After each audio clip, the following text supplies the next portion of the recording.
Assalamualaikum warahmatullahi wabarakatuh. Halo anak-anak hebat, bagaimana kabarnya hari ini? Semoga tetap semangat belajarnya ya. Pada kegiatan pembelajaran kali ini, kita akan membahas tentang bahan buatan lunak. Nah, apakah kalian tahu apa itu bahan buatan lunak? Bahan buatan lunak adalah sesuatu yang diolah manusia dari bahan kimia dan paduannya, bukan asli dari alam dengan maksud mendapatkan efek duplikasi dari bahan alam dan bersifat lunak. Nah, berikut ini merupakan contoh-contoh dari bahan buatan lunak. Ada gips, sabun, fiberglass, polimer clay, plastisin, dan parafin atau lilin. Berikut ini merupakan karakteristik dari bahan-bahan tersebut. Yang pertama ada gips atau gipsum berwujud serbu putih yang tidak dapat larut dengan air dalam waktu yang lama. Kandungan gips terdiri dari zat kimia termasuk sulfat yang menyebabkan gips terasa panas saat pengerasan. Yang kedua yaitu sabun. Sabun dihasilkan dari zat kimia tertentu. Sabun memiliki permukaan yang licin karena mengandung deterjen dan juga lunak sehingga mudah untuk diukir. Yang ketiga yaitu fiberglass atau serat kaca, dihasilkan dari kaca cair yang diubah menjadi serat tipis. Karena itu fiberglass tampak berwujud cair, namun ketika mengeras akan tampak bening seperti kaca. Fiberglass bersifat ringan, tahan lama, dan kuat. Fiberglass juga tahan benturan, tahan korosi, dan cukup fleksibel terhadap berat. Yang keempat yaitu polimer clay, terbuat dari partikel PVC atau polivinil klorida yang dicampur dengan plastifir agar lebih elastis dan tidak keras. Yang kelima yaitu parafin, yang berbentuk padat, umumnya berwarna putih dan tidak berbau, tidak larut dalam air, dan memiliki sifat isolator yang baik. Yang keenam yaitu plastisin, terbuat dari garam kalsium, asam alifatik, dan protoleum jelly. Bentuknya elastis sehingga mudah dibentuk menjadi berbagai macam benda. Plastisin tidak mudah mengeras karena mengandung lilin atau minyak. Berikut ini merupakan teknik pengolahan dari bahan buatan lunak. Yang pertama, gips dapat diolah dengan teknik cor atau teknik cetak. Kedua, sabun dapat diolah dengan teknik ukir, teknik cor, dan teknik tempel.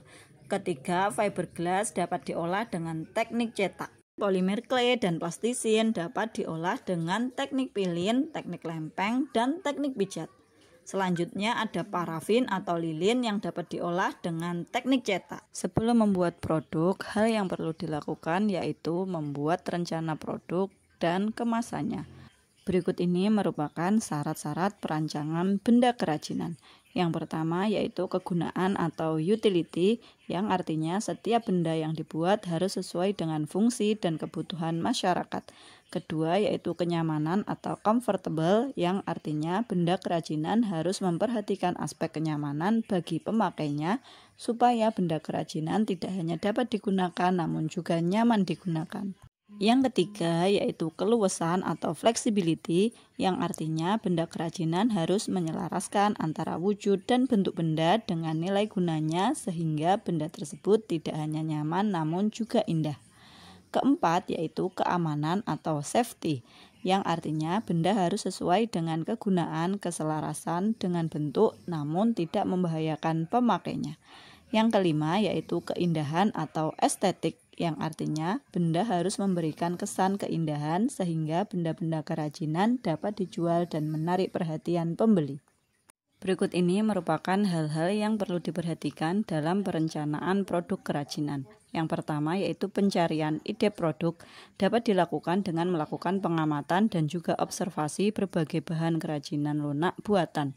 Hal ini mampu mendorong munculnya suatu ide dalam proses pembuatan produk kerajinan bahan buatan lunak. Kedua, membuat gambar atau sketsa. Ide-ide yang telah didapat sebaiknya dituangkan dalam bentuk gambar atau sketsa. Ketiga, yaitu memilih ide terbaik. Setelah menghasilkan berbagai ide yang dituangkan dalam gambar atau sketsa, kemudian pilihlah ide tersebut yang paling baik dan memungkinkan untuk dibuat. Keempat, yaitu membuat prototipe atau membuat studi model. Pada tahap ini, kerajinan yang akan dibuat harus dibuat sketsa dengan format 3 dimensi. Yang kelima, yaitu perencanaan produksi. membuat suatu perencanaan untuk melakukan proses produksi atau proses pembuatan kerajinan. Sehingga prosedur dan langkah-langkah kerja harus dituliskan secara jelas dan detail dengan tujuan agar pelaksanaan produksi dapat dilakukan dengan mudah dan terencana. Berikut ini merupakan pentingnya kemasan bagi sebuah produk kerajinan. Yang pertama, sebagai identitas produk kerajinan.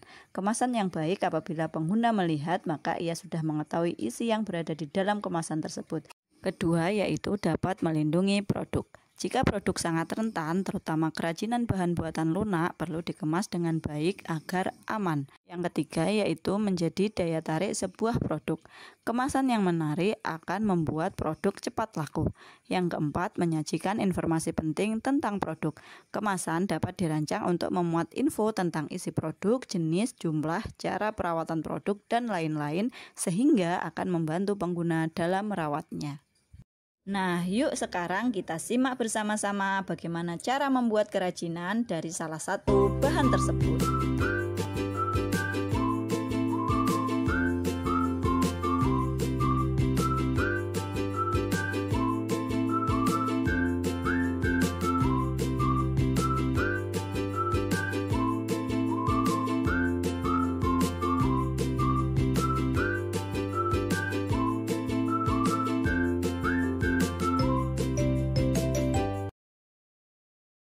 Nah, bagaimana anak-anak? Seru kan? Anak-anak dapat mengkreasikan bahan-bahan tersebut menjadi bahan yang lebih bermanfaat dan bernilai jual tinggi. Setelah membuat produk, kegiatan selanjutnya yaitu refleksi atau evaluasi. Murid-murid diharapkan mampu merefleksi kembali proses pembuatan produk, mengevaluasi kekuatan dan kelemahan produk, serta dampaknya terhadap lingkungan atau pemakai, dan membuat rencana tindak lanjut. Bentuk kegiatan refleksi atau evaluasi yang dapat dilakukan meliputi pembuatan desain infografis, konten video, dan poster atau leaflet.